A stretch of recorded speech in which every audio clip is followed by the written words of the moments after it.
Olá, estudantes da pedagogia! Estamos na semana da nossa AD e eu quero dialogar com vocês um pouco sobre ela.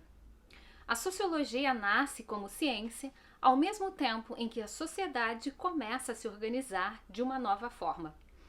Nesse novo modo de organizar a vida, observa-se uma profunda transformação nas relações de trabalho, marcado pela relação contratual e aliada à ideia de progresso. O trabalho é uma concepção importante à época, abordada por muitos estudiosos das ciências sociais. À medida em que novos modos e meios de produção são inseridos no mundo do trabalho, a formação da sociedade vai adquirindo também novos contornos. E temas como educação, sistemas, políticas e processos educativos são centrais quando discutimos a sociedade.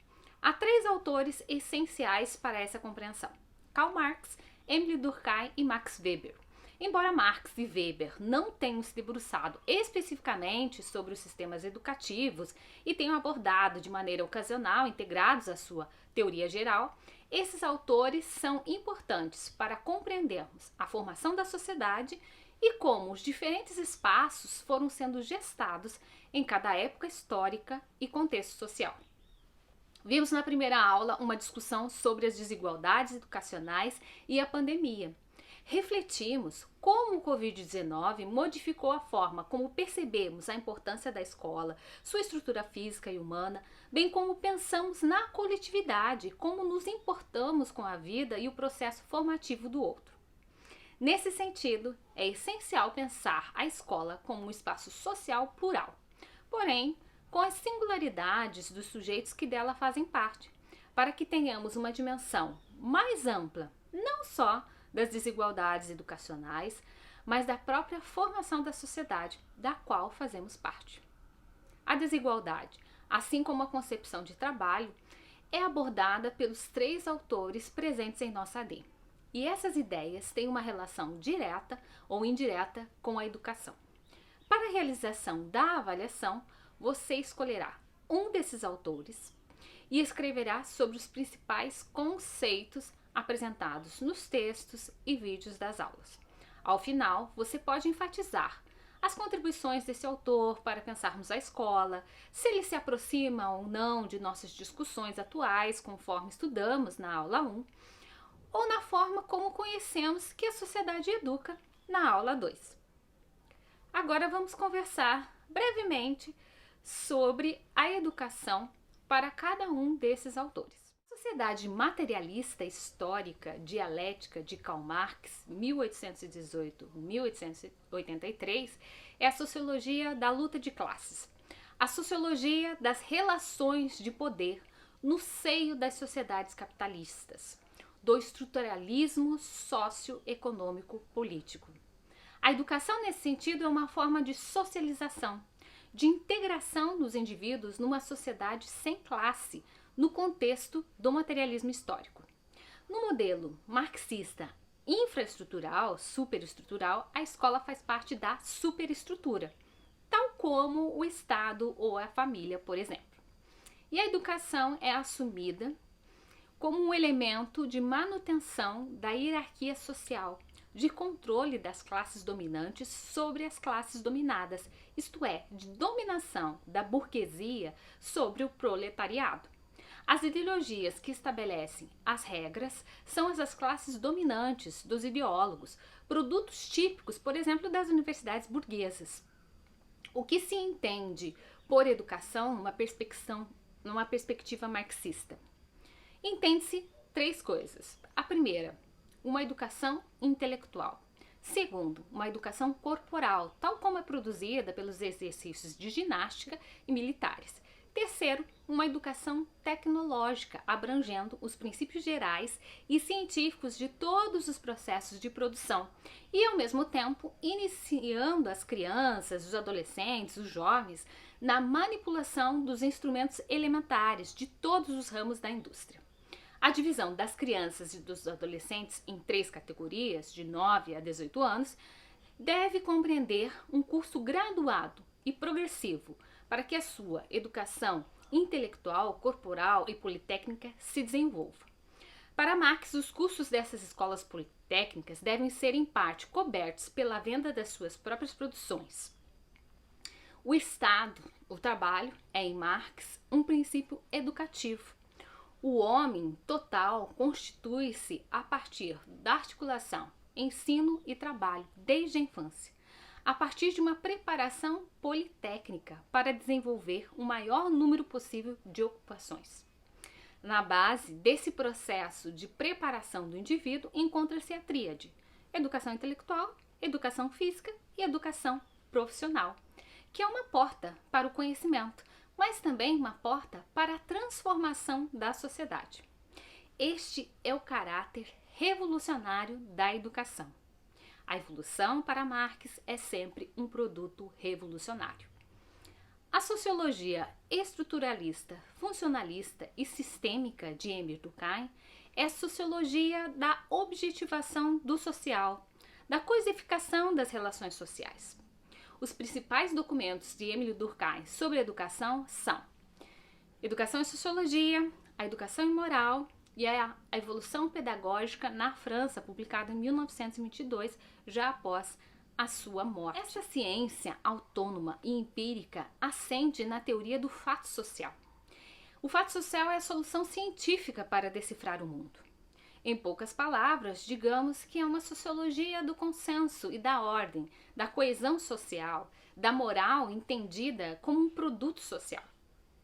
A teoria da educação, para Durkheim, inspira-se na teoria sociológica geral. Ele interessou-se desde cedo pela educação enquanto objeto de estudo sociológico, pelo caráter social, histórico do fenômeno educativo, pelos métodos de educação de cada sociedade em determinado período histórico, pela forma como a sociedade disciplina e integra através da educação e pela forma como favorece a realização dos seus membros. Foi o primeiro autor clássico a afirmar que a educação como processo social, como fenômeno social, capaz de ser descrito, analisado, explicado sociologicamente, como uma função essencialmente social, como coisa eminentemente social.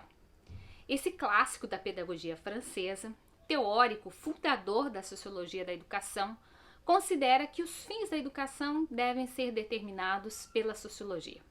A sua teoria define a educação como um bem social. Esse modelo de ensino assenta a sua ideia na escolarização pública e laica, embora ele também defenda que a educação deva ser submetida à ação do Estado, ele não prevê a monopolização estatal do ensino. O indivíduo, para ele, é mais facilmente inovador do que o Estado. Durkheim vê a transmissão do saber como um modo de perpetuação da ordem social, de reprodução da organização social. Para Durkheim, a educação tem uma função social coletiva, uma sociedade predominantemente caracterizada pela solidariedade orgânica que assenta a sua difusão nos valores morais e na divisão do trabalho. Assim, a educação é um processo de socialização constante de um indivíduo, que tem por finalidade fazer dele um ser verdadeiramente humano, um ser novo, assegurando simultaneamente, em consequência, entre os cidadãos, uma comunhão de ideias e de sentimentos, sem os quais qualquer sociedade seria impossível. Há, portanto, uma dupla consequência: a progressão individual e a manutenção social. Nessa sociologia, entre sociedade e indivíduo, não existe propriamente um conflito. Pelo contrário, a sociedade e o indivíduo são ideias interdependentes. Do ponto de vista de Durkheim, o sistema educativo deve ser meritocrático, de expressão das capacidades individuais, embora ele reconheça o peso da herança cega. Mesmo que o percurso de uma criança não fosse, em grande parte, pré-determinado por uma hereditariedade cega, a diversidade moral das profissões não deixaria de arrastar consigo uma grande diversidade pedagógica. Neste particular, como em cada profissão, é caracterizada por uma bateria de competências teórico-práticas. Já a sociologia acionalista, compreensiva, interpretativa, explicativa de Max Weber, 1864 a 1920, é a sociologia da ação social, dotada de sentido e de significado subjetivo. O sentido é interativo porque tem significado social e é subjetivo porque é individual. A sociologia de Weber é a ciência que se propõe compreender interpretativamente a ação social, para deste modo explicar causamente no seu desenrolar e nos seus efeitos a ação e o comportamento humano dotado de sentido subjetivo. Explicar também a ação social, onde o sentido se refere ao comportamento, à conduta de outras pessoas. Para ele, há 4 tipos de ação: a ação racional relativamente a um fim, a ação racional relativamente a um valor, a ação afetiva e a ação tradicional. Aqui correspondem 3 tipos de dominação: racional, carismática e tradicional. Em poucas palavras, digamos que a sociologia weberiana é uma teoria racionalista da ação social, dotada de uma intencionalidade significativa. Ao contrário de Durkheim, que pretendia explicar os fatos sociais, Weber procura captar, para depois compreender e interpretar conexões de sentido, o conteúdo simbólico nas ações dos indivíduos. E também o entendimento dos fenômenos sociais como possível pelo método compreensivo, ou seja, compreender significa sempre a apreensão interpretativa do sentido. Weber defende a utilização do tipo social na sua doutrina racionalista. O conceito de tipo social estaria ligado à noção de compreensão, ao processo de racionalização e à concepção analítica e parcial da causalidade. Ele trabalha com um modelo implícito de reprodução no âmbito da teoria da burocracia, atribuindo ao Estado um papel de agente de uma racionalização societal global e de mediador de conflitos entre os grupos sociais. A proposta weberiana possibilita a compreensão da dinâmica micro e macro do fenômeno educativo, nomeadamente as suas relações e conexões com outras esferas do social, das instituições e dos grupos, por exemplo. A educação, a relação associativa, como qualquer relação social, modo de preparação dos homens para a vida social, é para Weber, tal como para Karl Marx, um mecanismo que contribui para a manutenção de uma situação de dominação de um grupo em relação a outro. Na perspectiva weberiana, seja a dominação racional, carismática ou tradicional, há sempre ali uma influência. Os exames nas universidades, por exemplo, são um exemplo dessa dominação, dessa obediência. Ele vai ainda mais longe. Segundo ele, a ambivalência dos exames traduz-se, por um lado, na seleção dos indivíduos de classes sociais privilegiadas que vêm ocupar posições privilegiadas na sociedade. Por outro lado, esse sistema ele pode resultar na constituição e reprodução de uma casta privilegiada.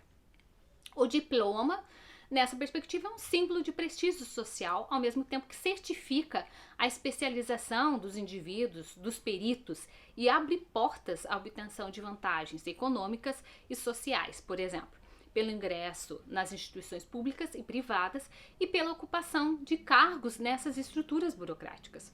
A seleção social é um elemento permanente na sociedade e a educação contribui para essa seleção social, favorecendo o êxito individual. O diploma, então, seria um critério de seleção social. A educação é, portanto, assim, um fator de estratificação social.